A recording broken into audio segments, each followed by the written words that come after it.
Tonight, an asylum claimant seeking shelter has died. We're still trying to understand what happened here. She was made to wait for so many hours.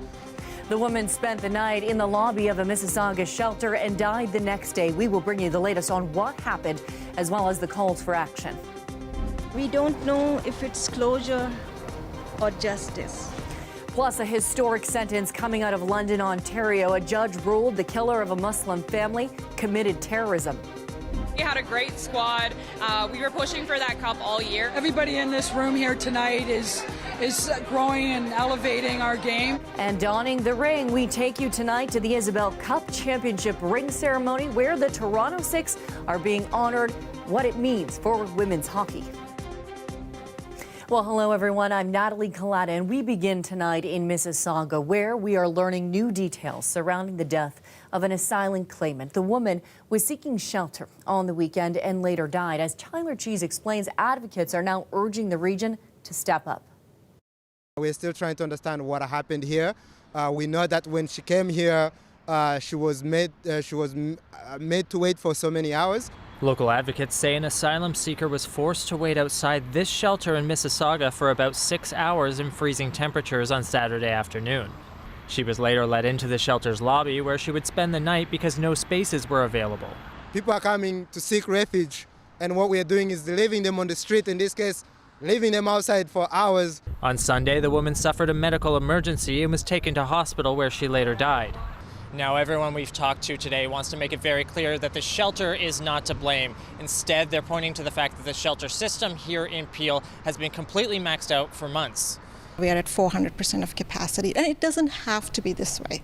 If the federal government would just come to the table and start funding us properly, we wouldn't be in this situation. Last fall, after another asylum seeker died outside of the same shelter in Mississauga, the federal government pledged $7 million to establish a welcome center in the region. But yet to see a red cent. So they announced the money, we haven't seen. And until the money flows, we can't set up the welcome center. Peel Region has also asked the federal government for an additional $84 million to help settle claimants. In response, Immigration, Refugees and Citizenship Canada says it's already provided $10 million to the region, as well as committing hundreds of millions for the interim housing assistance program. Immigration is a federal responsibility. The feds should be paying for this. But local advocates say the region needs to do more than lobby for more funding. We want answers.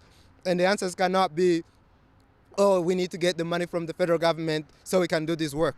We need to spend and then go to the federal government to be reimbursed if that's what needs to be done. More information about the woman who died is set to be released at a media conference tomorrow morning. Tyler Cheese, CBC News, Mississauga.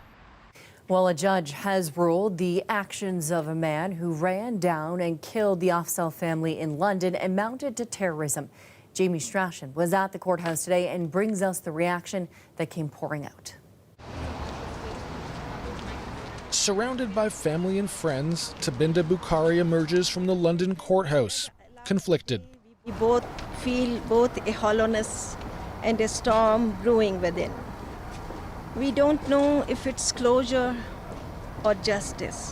Moments earlier, a judge ruled the man who deliberately drove his truck into 5 members of the Afzaal family while they were out for a walk in June 2021 had committed an act of terrorism. Bukhari's daughter Madiha, along with Madiha's 15-year-old daughter Yumna, husband Salman, and his mother Talit were all killed. The Afzaal's 9-year-old son survived, left orphaned. The verdict will not bring back what was stolen. It will not mend the fractured pieces of our lives. The details from Nathaniel Veltman's trial were painful and disturbing. He was consumed by a toxic cauldron of Islamic hate and white supremacy, mined from the darkest corners of the internet. He left his house that day looking to kill Muslims. The offender's attack was not only targeted and directed towards the Afzaal family, it was also targeted and directed towards the entire Muslim community. Justice Renee Pomerantz chose not to say Veltman's name during her nearly 2-hour ruling, but called the case a textbook example of terrorist motive and intent. A jury had already convicted Veltman of 4 counts of first-degree murder, the judge now adding an additional life sentence for attempted murder. He won't be eligible for parole for 25 years. The terrorism ruling won't add to that sentence. but is significant. The fact that it was with respect to a right-wing extremist or a white nationalist ideology is very important. That's not something that we have considered very often at all in terms of terrorist legislation. Now, with this horrific trial behind her, Tabinda Bukhari must navigate life without her loved ones, all gone forever. You just remember them all the time. Every single thing reminds them of. So the memories, they don't close. But life has to go on. One painful day at a time. Jamie Strachan, CBC News, London, Ontario. Well, Toronto police arrested a second teenager in relation to last week's stabbing at Wilson subway station. The service says a 17-year-old boy has now been arrested. A 14-year-old girl was taken into custody at the scene. Last Thursday, a 52-year-old man was exiting a train just before 5:30 p.m. when he was involved in an altercation. Police say he was stabbed by the teenage suspects and suffered serious injuries. Now, neither teen can be identified under the Youth Criminal Justice Act.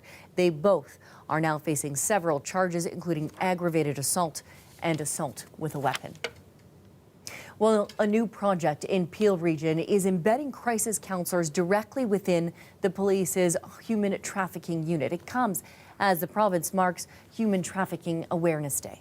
And that's a collaboration that brings together a host of organizations in our community that includes Peel Regional Police, and under Victim Services leadership is going to be able to really bridge between the police and the human services, so that when a victim comes to our attention, a survivor is fleeing, then she can get all the supports that she needs to safety.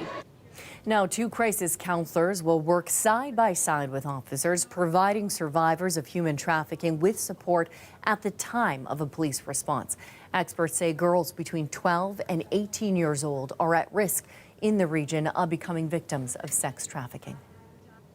Well, Ontario Provincial Police today announced the result of a joint gun trafficking investigation involving U.S. Homeland Security. Project Dual Approach had undercover officers infiltrate 5 different criminal organizations. Illegal firearms like these are used in violent crimes such as robberies, carjackings, home invasions, intimidation, extortion, and homicides. The OPP displayed some of the 274 firearms that were seized. All were illegally obtained in the United States and destined for Ontario. The OPP says the dedicated task force in the investigation can be replicated to crack down on gun trades anywhere along the U.S.-Canada border. Well, let's take a live look right now at our city. 3 degrees, partly cloudy. Our Colette Kennedy standing by. Those double-digit temperatures, Colette, today, setting a record for the city of Toronto. Yes, definitely on the mild side. And, you know, if we look at this month, Natalie, in terms of where we've been as a whole so far, we've actually seen 4 days already where the temperature has been 10 degrees or warmer. Now, there were 5 days in 2018, so we're tied for second, but we still have a chance. By the time we get to Tuesday, we may see double digits again and roll that up and tie with 2018. In terms of for the city, yes, a record, not at Pearson, but for the city at 10.7, just barely snuck by that old record from 1981. And some of the regions, the temperatures through the afternoon, some nice readings. Again, Windsor, in fact, a little cooler than what we were seeing around the GTA. Lots of folks, well, right at about 11 degrees there. But an Arctic cold front to the north, that has to start moving in. With it, we're going to see our winds change direction, especially tomorrow afternoon and evening, and that colder air is going to filter in. We could have the odd kind of wet flurry as it passes, as well as a little bit of patchy fog overnight tonight to be aware of. 1 degree, that overnight low. Tomorrow we get to 6, but then in the afternoon that temperature will be dropping off. How low will it go? Oh, Natalie, I'll tell you when I come back. Okay, I cannot wait to find out. My mittens, Colette, they are ready. Thank you so much, CBC meteorologist Colette Kennedy. Well, parents will want to pay attention to our next story. Public health units in Ontario are telling families to make sure their children's vaccines are up to date. It comes after the province's chief medical officer is warning of a potential outbreaks of measles. Lorenda Redekop now with what you need to know. Toronto Public Health has been offering immunization clinics recently, including for measles. Pre-pandemic, the health unit says it reported around 5 measles cases a year. This year, they're expecting a rise. We could see, dozens even of cases. This week, the province's chief medical officer sent public health units a memo warning of potential outbreaks, mentioning the situation in Europe, which reported an alarming 30-fold rise recently, though vaccination rates are lower there. Today, a reminder from the health minister. To keep those vaccines updated, it is really important to keep, most importantly, our children safe. Toronto Public Health says here, while measles vaccination rates are normally above 90%, many children have fallen behind since the pandemic and not had their second dose at around age 4 to be fully protected. When we look at our 7-year-olds, only about half of 7-year-olds have updated vaccinations according to our records. And so that is the gap there. We know that in a setting like a daycare or a school, measles can spread rapidly, and it will find those really who are not protected. Pediatricians say the lower uptake isn't usually vaccine hesitance, but goes back to people staying away during COVID. When we see kids regularly in the clinic, we often remind them, the next visit is in 3 months or is in 6 months or is a year. But if they missed that one and it was, 4 or 5 years ago, they may not be kind of clued in that they need to make another appointment. She says while most people recover from measles within about a week, some can get more seriously ill. There's the risk of pneumonia and other problems like that. So it's best to avoid it when we can, of course, and we never know who's the most at risk. Opposition parties say this latest public health concern should be a reminder for the province. We have a government that has reduced funding for public health in the province of Ontario, that does not value public health until we are actually struck again with an emergency. The public health units need to have the capacity and funding in order to be able to respond. And what I'm hearing across the board is that they do not have that capacity. There is some good news with the only reported Toronto measles case. Toronto Public Health says the infant is now out of hospital and is at home recovering. Lorenda Redicomp, CBC News, Toronto. Well, to City Hall now, where a new report has surfaced raising questions about last summer's SRT derailment.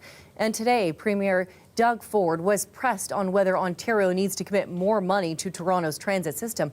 For the full story, let's go now to City Hall reporter Sean Jeffords.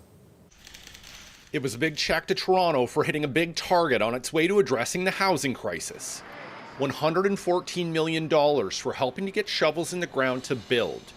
But questions about the derailment that closed one of the city's transit lines last summer cast a cloud over Premier Doug Ford's visit to City Hall.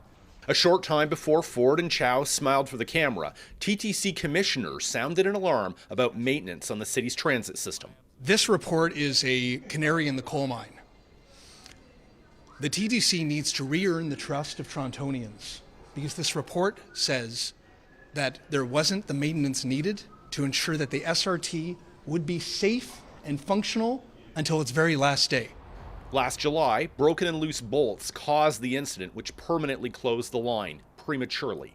A new report discussed at a TTC board meeting today says some actions linked to preventative maintenance on the line stopped when the line closure was announced.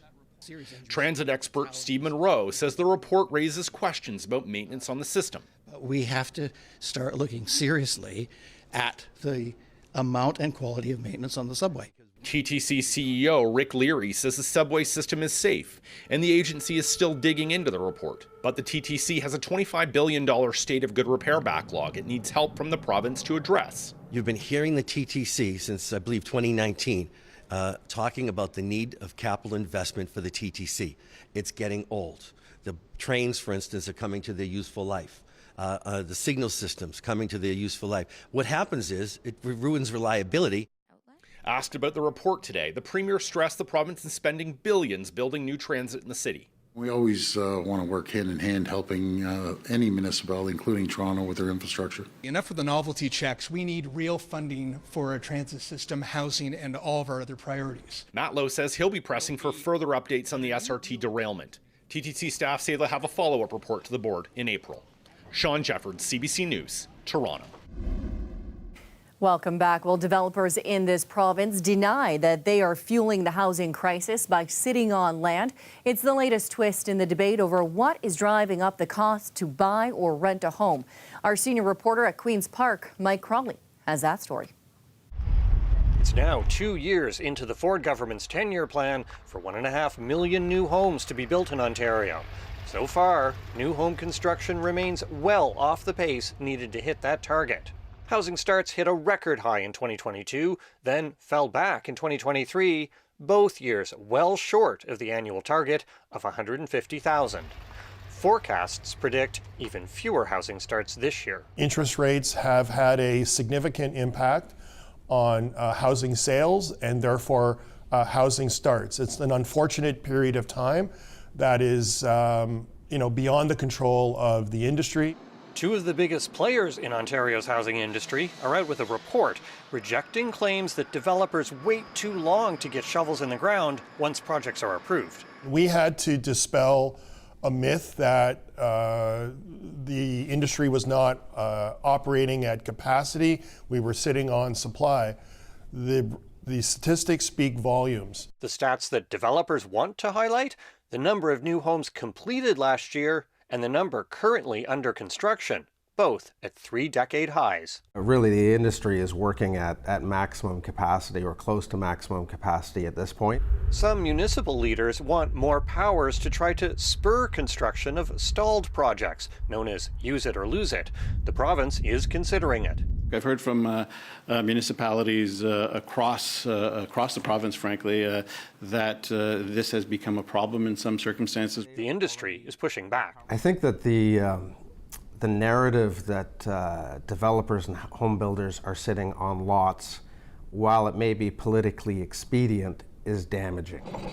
Across Ontario, municipalities have given all necessary approvals for construction to begin on some 330,000 homes.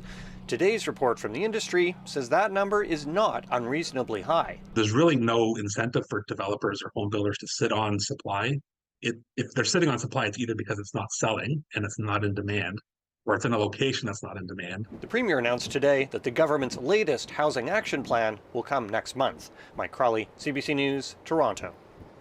Well, the provincial government introduced legislation today to reverse a 2023 decision by the Ontario Energy Board that would have made it more expensive to build new homes across Ontario.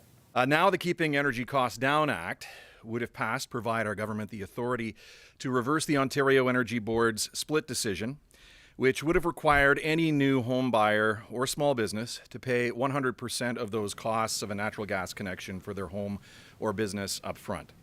The government says reversing the decision prevents roughly an additional $4,000 from being added on to the price of new homes. The minister says the Energy Board's decision would have slowed or halted the construction of new homes. Well, it was another unseasonably warm day in the GTA. Let's bring back our Colette Kennedy with the long-range forecast for us. Colette, just how long will these warmer temperatures last? Yeah, I was talking earlier in the show about how we're going to see that temperature falling overnight, especially Friday into Saturday. Yeah, into our weekend, but a little longer. Tonight, temperatures above seasonal, and for tomorrow morning before we see those winds really changing direction. But once they do, they become rather breezy in the afternoon and evening hours, and that's when that Arctic front drops in. So as we get the colder air here, just note, if you've been liking the milder temperatures, it doesn't stick around for all that long. I'm going to show you the pattern here. That colder air drops in Saturday, and then watch our contours here in terms of the temperatures. Yeah, by the time we get to Sunday, we're back into the greens. We're already beginning to rebound. And in fact, by the time we get to Monday, Tuesday, by Tuesday, we may be back up there towards double digits for the daytime highs. So we'll look at some of those winds lighter tonight, and that's why we get a few areas where we're going to see that fog development, or we already have. So you'll have to watch out for some reduced visibility. We start the day off tomorrow where we're going to have those temperatures still from a southerly flow or southwesterly, and that's why it's still mild in the morning hours, but don't be fooled. Later on, as we get into the later afternoon, those winds change direction. It happens earlier for southwestern Ontario. You'll have some gusts there near 50 kilometers an hour, especially Sarnia way. And we'll see those winds getting stronger along the north shore of Lake Ontario too. And that will be pulling those temperatures down. So I don't mean just at night tomorrow night. I mean, it's going to be happening for kind of just the second half of the day. Overnight readings, many cases were right there, right around freezing, just above. A little cooler pocket there for London at -2 and Hamilton down to -1. But then let's take you into that 5-day forecast and see just how brief is the cool down. So there are the falling temperatures for Friday, down to -12. That's how low it will go. So a very cool start Saturday. -4, the daytime high, but a little more sunshine coming in there mixing with the clouds. And then for Sunday, a slight chance of a sprinkle or a wet flurry, but we're already pulling that temperature back up first to 4, by Monday 6. And yes, it comes with showers, but a chance to get back above 10 degrees on Tuesday, Natalie. Okay, back to those double-digit temperatures next week, but not quite time to put away those winter clothes just yet. Welcome back. Some of the best women's hockey players in our city are celebrating a championship win tonight. No, it is not the Toronto PWHL team that you have been hearing so much about. It's the Toronto Six, who won the last ever Isabel Cup, awarded to the champions of the now defunct Premier Hockey Federation. I think we had a great squad. We were pushing for that cup all year, and for Toronto to be able to get a cup in women's hockey and bring it home, I think it was an amazing experience, not for us only as players, but as a city as well. Tonight, the team got their championship rings. The Professional Women's Hockey League, which formed after the last league's collapse, is already seeing a lot of success, something players say they owe to the fans of women's hockey. It's built on the backs of so many people who love this game, and to see us being completely embraced is just a joy to be a part of. And I think you feel it in the building every time you go and attend a game. It's a really special thing. People are so happy to be here, and it's just credit to all the people who have done steps along the way, and the PHF was a huge part of that. Well, a handful of championship Toronto Six players are now on Toronto's PWHL roster, while every team in that league has a player who was on the Isabel winning Cup team. And that is our show for you tonight. I'm Natalie Kalana. Thank you for spending part of your weekend with us. We will see you back here tomorrow night at 11. Good night.